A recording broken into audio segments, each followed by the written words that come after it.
Divine Intimacy number 20, Seeking God in Creatures. Presence of God. I place myself in the presence of Jesus in the tabernacle, asking him to teach me how to seek him and to find him in others. Meditation 1. The relations with our neighbor, which duty imposes, cannot distract the soul in its search for God if it has learned to consider creatures with a wholly supernatural view, that is, with a deep spirit of faith. When the eye is illumined by the light of faith, the soul seeks and finds God, not only present in itself, but also in all creatures, and especially in its neighbors. Creatures are, as it were, traces of the passing of God, whereby are revealed his greatness, power, wisdom, and divine virtues. In fact, every one of them has been created by God through his wisdom, which is the Word, his only begotten Son. J.C. Sc. 5,3.1. If this is true of all creatures, even of those that are inanimate, it is especially so of man, whom God expressly created to his image and likeness. Genesis 1:26. The soul living by faith always relates its acts to God when dealing with its neighbor, and rather than detain itself on outward appearances, sees, serves, and loves God alone in all creatures indiscriminately.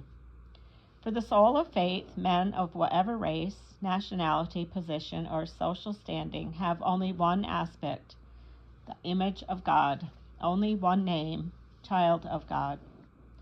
Unfortunately, vice, sin, and faults can more or less disfigure the divine image in man, but the image remains, and the spirit of faith knows how to find it. Furthermore, even those who live far from God are still his children, if not effectively by grace, at least by their vocation to grace. In other words, they too are always capable of being elevated to a supernatural state. When the soul sees God in all creatures, nothing can distract it from its spirit of recollection and its search for God. Meditation 2. Only when our relations with our neighbor remain on a purely human level can they disturb our interior recollection in various ways. This happens, first of all, because the soul easily becomes attached to creatures, not knowing how to see God in them. It stops at their human qualities, at the feelings of congeniality and affection which they arouse in it, and looks to those for consolation and the satisfaction of its natural need to love and be loved. In this way, creatures more or less invade it, preoccupying its mind and heart, and robbing its spirit of the precious liberty of remaining oriented toward God and recollected in him. And even when its relations with the neighbor cease, the soul will remain occupied with him, and will therefore be unable, even in the very hours of prayer, to recollect itself in God. Furthermore, if we see in creatures only human persons who disturb us with their requests and needs, who often besiege us from morning till night, not giving us a moment's rest or peace, who irritate us by their faults, when we see creatures in this manner, our relations with them, although required by our duties, will weary and bore us, and we shall often be tempted to evade them, even under the pretext of defending our interior recollection.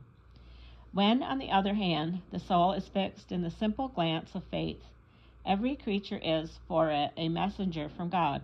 It brings God to the soul and takes the soul to him. Thus, through visible creatures, the soul goes to the invisible God and speaks familiarity with him. Colloquy. O Lord, how I want to learn to see you and recognize you in every creature. You have created all men to your image and likeness. All therefore bear your impression, your mark.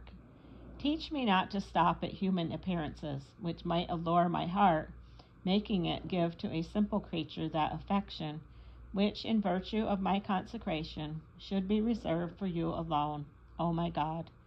Whenever my glance and my heart stop at creatures and look for satisfaction, contentment and understanding in them, I get lost, distracted, and tormented. I always come away from them more tired and weary, because after much seeking and loving, I find nothing to satisfy my infinite need for love.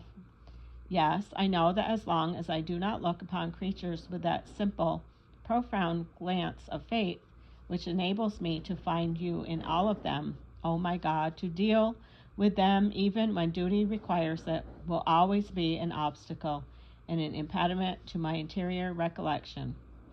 O my God, grant me the single eye mentioned in the Gospel, that eye which can pierce through exterior appearances and fix its gaze on that divine mark which you yourself have imprinted on every man. Then I shall make no distinction between those who are congenial and attractive and those who are mean, disagreeable, or repulsive. All these externals will disappear, and I shall recognize your face in everyone, and shall serve and love you, my God. Shall I then be able to complain that the relations with my neighbor which duty imposes, or the things I have to do for him, distract me from you? Does not faith tell me that in treating with my brethren I am treating with you, and that when I serve them I am serving you? Did not Jesus say, as long as you did it to one of these, my least brethren, you did it to me? Matthew 25:40. You dwell in the soul of everyone who is in the state of grace, just as you dwell in mine. And if, unfortunately, all men are not in the state of grace, all are capable of receiving grace. All are the objects of your merciful love. All are called by vocation to be temples of the Blessed Trinity. Then, O Lord, if I wish to seek you within myself, why do I not seek you also in my brethren? O my God, purify my sight, which is so easily deceived by human appearances, and make it capable of discovering you and finding you in every creature. End of number 20. Seeking God in Creatures.